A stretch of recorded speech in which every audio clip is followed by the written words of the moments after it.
ایک عورت نے کبوتروں پر ظلم کیا، کبوتر کے انڈے سے بچے کو نکال کر مار دیا۔ اس کے بعد اس عورت کے ساتھ کیا ہوا، آئیے ہم آپ کو بتاتے ہیں۔ میاں بیوی اپنے ایک بیٹے کے ساتھ بڑے آرام کی زندگی گزار رہے تھے، کیونکہ شوہر اللہ کا نیک بندہ تھا۔ اس نے کبھی اپنی بیوی پر کوئی ظلم و ستم نہیں کیا تھا، بلکہ عورت کے ساتھ وہ نرمی کا معاملہ رکھتا، چاہے اس کی ماں ہو، بہن ہو، چاہے اس کی بیوی ہو۔ اس آدمی کی خواہش تھی کہ وہ سب کو بہت سارا کھانا کھلائے، اس کے گھر پر ہر دم دسترخوان لگا رہے، لیکن بیوی چاہتی تھی کہ کوئی بھی ان کے گھر نہ آئے۔ انسانوں کے ساتھ ساتھ وہ جانوروں کو، پرندوں کو بھی ناپسند کرتی۔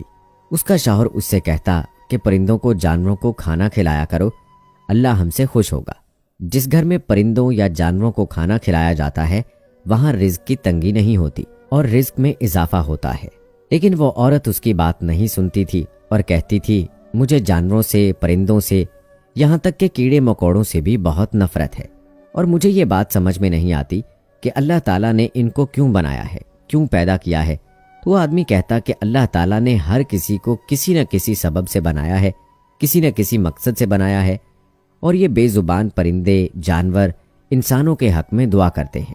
اگر انسان ہی ان کو تکلیف دے گا تو پھر وہ ان کو کیا کہیں گے؟ یہ بے زبان تو اللہ کی تسبیح کرتے ہیں۔ تم کتنی خوش نصیب ہو کہ چاروں طرف ہریالی ہی ہریالی ہے، پہاڑ ہیں، نہریں بہہ رہی ہیں، اتنی نعمتیں ہیں، پھر بھی تم ناشکری کرتی ہو۔ بلکہ تمہیں چاہیے کہ اللہ کا شکر ادا کرو، ان پرندوں سے پیار کرو، ان کے ساتھ اچھا سلوک کرو، بلکہ میں کہتا ہوں کہ ان کے لیے کھانے پینے کا بندوبست بھی کرتی رہا کرو، کیونکہ میں تو کام کے سلسلے میں شہر چلا جاتا ہوں۔ دوستو، وہ شخص لکڑ ہارا تھا، لکڑیاں کاٹ کر شہر جاتا اور شام تک بیچ کر آ جاتا، لیکن اس کی بیوی تو گھر پر ہوتی۔ وہ کہتا کہ دیکھو میرے پیچھے ان پرندوں کا بہت خیال رکھا کرو۔ یہ سن کر وہ عورت غصے سے کہتی کہ مجھے زیادہ مشورے نہ دیا کرو، مجھے تمہاری نصیحتیں نہیں چاہیے، مجھے یہ پرندے پسند نہیں ہیں۔ ایک بار ایسا ہوا کہ ان کے گھر پر 2 کبوتروں نے اپنی جگہ بنا لی۔ وہ کبوتر کا ایک جوڑا تھا، وہاں ان کے انڈے بھی موجود تھے۔ وہ کبوتر اپنی آواز میں اللہ تعالیٰ کی شان کو بیان کرتے رہتے، صبح صبح اٹھ کر فجر کے وقت تسبیح کرتے۔ ان کبوتروں کے جو انڈے موجود تھے ان میں سے بچے نکلنے ہی والے تھے۔ وہ عورت اپنے شوہر سے کہتی کہ دیکھو میں نے کہا تھا نا کہ مجھے یہ پرندے پسند نہیں ہیں۔ شوہر اس عورت سے کہتا کہ اے اللہ کی بندی، یہ اللہ تعالیٰ کی تسبیح بیان کرتے ہیں، یہ انسانوں کے حق میں دعا بھی مانگتے ہیں اور انسانوں کے حق میں بد دعا بھی کرتے ہیں، کیا چاہتی ہو تم، دعا لینا چاہتی ہو یا بد دعا لینا چاہتی ہو؟ تو وہ عورت اس کی بات نہیں سنتی ہے اور کہتی ہے مجھے یہ کبوتر یہاں نہیں چاہیے، ورنہ یاد رکھنا تمہاری غیر موجودگی میں بہت برا کر دوں گی ان کے ساتھ۔ خیر اس کا جو بیٹا تھا وہ عورت اس سے بہت پیار کرتی، اس کے ناز نخرے اٹھاتی۔ ایک ہی تو اولاد دی تھی اللہ تعالیٰ نے۔ شوہر تو دن بھر گھر پر نہیں ہوتا تھا، اس کا بیٹا ہی اس کے دل کا سکون تھا۔ وہ کسی سے اس کے علاوہ محبت کرتی نہیں تھی اور شوہر کی باتوں کو سن کر انسنا کر دیتی تھی۔ اس کا بچہ تھوڑا شرارتی تھا، وہ اس کو اکثر کہتی تھی کہ دیکھو باہر نہ جایا کرو، تم بہت شرارتی ہو گئے ہو، تمہارا باپ بھی گھر پر نہیں ہوتا، کبھی تمہیں کوئی پریشانی ہو گئی تو میں اکیلے کہاں لے کر جاؤں گی؟ لیکن بچہ شرارتیں کرنے سے باز نہیں آتا تھا۔ ایک بار اس بچے نے دیکھا کہ کھڑکی پر 2 کبوتر موجود ہیں، وہاں انڈے بھی ہیں، تو اسے شرارت سوجی۔ اس نے سوچا ان میں سے ایک انڈا اٹھا لیتا ہوں اور کسی کو پتہ بھی نہیں چلے گا۔ اب بچہ انتظار کر رہا تھا کہ میرا باپ شہر سے باہر جائے اور میری ماں بھی کسی کام کے لیے گھر سے باہر جائے۔ صبح سویرے اس کا باپ شہر کی طرف چل پڑا۔ اب وہ ماں کا انتظار کر رہا تھا کہ ماں بھی کہیں جائے۔ ماں نے گھڑا اٹھایا اور نہر کی طرف پانی لانے چلی گئی۔ جیسے ہی بچے نے دیکھا کہ ماں بھی گھر سے کافی دور چلی گئی ہے تو اسی وقت کسی اونچی جگہ پر وہ چڑھا اور انڈا اٹھا لیا۔ وہ غور سے اس انڈے کو دیکھنے لگا۔ جب وہ انڈا اٹھا رہا تھا تو کبوتر بے چین ہو رہے تھے، وہ بھی تو ماں باپ تھے۔ اسی وقت اچانک اس لڑکے کی ماں کو یہ کام یاد آیا اور وہ پلٹ کر گھر میں واپس آ گئی۔ آ کر کیا دیکھتی ہے کہ اس کا بچہ اونچی جگہ پر کھڑا ہوا ہے اور کبوتر کا انڈا اٹھائے ہوئے اسے غور سے دیکھ رہا ہے۔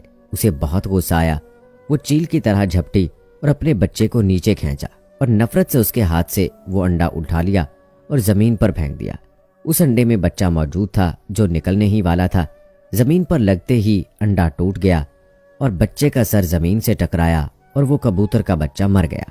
کبوتر اپنے بچے کو مرتا ہوا دیکھ رہے تھے اور نہ جانے کیا کچھ سوچ رہے تھے۔ وہ اپنے بیٹے کو گھسیٹتے ہوئے کمرے میں لے گئی اور بہت مارا کہ تم بے انتہا شرارتی ہو گئے ہو، تمہیں پتا ہے کہ میں پرندوں کو ناپسند کرتی ہوں، کب سے تمہارے باپ سے کہہ رہی ہوں کہ ان کبوتروں کو یہاں سے ہٹاؤ، لیکن دیکھو آج تم نے ان کے انڈوں کو ہاتھ لگا لیا، کل نہ جانے تم کیا کرو گے۔ جب اسے مار مار کر وہ عورت تھک گئی تو وہ باہر نکلی اور کمرے کا دروازہ بند کر دیا اور چلی گئی۔ جب وہ پانی بھر کر واپس آئی تو شام ہو چکی تھی۔ باپ بھی گھر پر آیا، اس نے بچے کو آواز دی لیکن کہیں سے آواز نہیں آئی۔ بیوی سے پوچھا کہ میرا بیٹا کہاں ہے؟ عورت نے جلدی سے دروازہ کھولا تو بچہ رو رہا تھا۔ بچے کو روتا ہوا دیکھ کر باپ نے پوچھا کیا ہوا بیٹا؟ بیٹے نے کہا کہ ماں نے مجھے بہت مارا ہے، میرے ہاتھ سے پہلے انڈا لیا، اسے زمین پر مارا اور وہ کبوتر کا بچہ مر گیا۔ میں بہت دکھی ہوں، میں دیکھنا چاہتا تھا کہ انڈے سے بچہ کس طرح نکلتا ہے، اس کے ماں باپ کو کتنا برا لگا ہوگا، میں بھی تو آپ کا بیٹا ہوں، اگر مجھے کچھ ہو جائے تو کیا آپ لوگ نہیں روئیں گے؟ یہ بات سن کر شوہر تڑپ گیا، اس نے اپنے بیٹے کو سینے سے لگا لیا، بیوی کے پاس آ کر کہنے لگا تم جانتی ہو کبوتر انبیاء علیہ السلام کو کتنا پسند رہے ہیں، تمہاری اس حرکت سے کبوتر تمہارے حق میں بد دعا کریں گے۔ بیوی نے کہا ایسا کچھ نہیں ہے، میں کسی بد دعا کو نہیں مانتی، کتنی بار کہا ہے کہ کبوتروں کو وہاں سے ہٹاؤ، یہ نہ جانے کیسے اوپر چڑھ گیا اور کس طرح انڈا اس کے ہاتھ میں آ گیا۔ شوہر بولا تو کیا ہوا، اگر یہ دیکھ رہا تھا تم پیار سے سمجھا سکتی تھی، انڈے کو اس کی جگہ پر رکھ سکتی تھی، لیکن تم نے تو اسے توڑ ڈالا، یہاں تک کہ ایک پرندے کی جان بھی لے لی۔ شوہر کی بات کو اس نے نہ پہلے سنا اور نہ اب سنا۔ شوہر بس دعا کرنے لگا کہ یا اللہ اس عورت کو عقل دے، اس نے جو آج کیا ہے اس کی سزا تو ہمیں اس طرح مت دینا کہ جس سے ہم تیری آزمائش پر پورا نہ اتر سکیں۔ لیکن دعا کی قبولیت کا وقت نہیں تھا۔ اتفاق سے 3-4 دن کے لیے اسے شہر سے باہر جانا پڑا، لیکن اس کے جاتے ہی اس عورت پر آفت ٹوٹ پڑی۔ اس کا بچہ اتنا بیمار ہو گیا کہ اٹھ نہیں سکا۔ ایک دن اس کے جسم پر سرخ دانے نکلنا شروع ہو گئے، اب ماں کی جان نکلے جا رہی تھی۔ یہ کیا ہو رہا ہے، اچانک ہی آفت کیوں آئی؟ وہ دھاڑے مار مار کر روتی رہی، حکیم وغیرہ کو دکھایا لیکن کچھ فائدہ نہ ہوا، یہاں تک کہ سب نے جواب دے دیا کہ تمہارا بچہ اب نہیں بچ سکے گا۔ یہ سن کر وہ عورت دعا مانگتی رہی، معافی مانگتی رہی، لیکن ایسا لگ رہا تھا کہ اس کی دعا کو نہیں سنا جا رہا ہے، اور سوچنے لگی آخر میں نے ایسا کون سا گناہ کر دیا کہ اچانک میرا بیٹا جو صحت مند تھا، تندرست تھا، ہٹا کٹا تھا، میرے سامنے شرارتیں کرتا تھا، کھاتا پیتا تھا، ایک دم بیمار پڑ گیا، لا علاج بیماری ہو گئی۔ شوہر کی غیر موجودگی میں 3-4 دن جب وہ گھر پر نہیں تھا تو اسی دوران یہ کام ہوا۔ تمام حکیموں نے کہہ دیا کہ دیکھو اسے یا تو شہر لے جاؤ یا پھر اس کی موت کا انتظار کرو، ہم کچھ نہیں کر سکتے۔ یہ سن کر وہ عورت تڑپ گئی، اس کو پتہ ہی نہیں تھا کہ اس کا شوہر کب گھر آئے گا۔ وہ دعائیں مانگ رہی تھی لیکن دعا نہیں سنی جا رہی تھی، کیونکہ جو غلطی کوتاہی اس عورت نے کی تھی اور وہ اس پر اب تک شرمندہ نہیں تھی۔ ایک دن وہ اپنے بچے کے پاس بیٹھی اس کے سر کو دبا رہی تھی کہ بچے نے کہا ماں میں جانتا ہوں آپ پریشان ہیں، میں نے آپ سے سوال کیا تھا، اگر مجھے کچھ ہو جائے تو آپ کے دل پر کیا بیتے گی؟ سوچئے آپ نے کبوتر کے انڈے کو توڑا تھا، اس میں سے بچہ باہر نکلنا تھا، وہ بچہ مر گیا تھا، اس کی ماں کے دل پر کیا بیتی ہوگی؟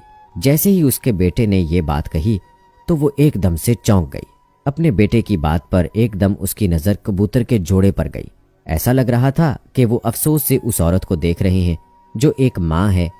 وہ عورت وہاں آئی اور معافی مانگنے لگی کہ مجھے معاف کر دو، اگر تم مجھے سن رہے ہو تو دیکھو میرے حق میں اللہ تعالیٰ کے حضور تم دعا کر دو، میں نے ایک دن تمہارے بچے کو مارا تھا، آج دیکھو میرا بچہ بھی آخری سانسیں گن رہا ہے، آج کے بعد کبھی بھی میں برا رویہ نہیں رکھوں گی۔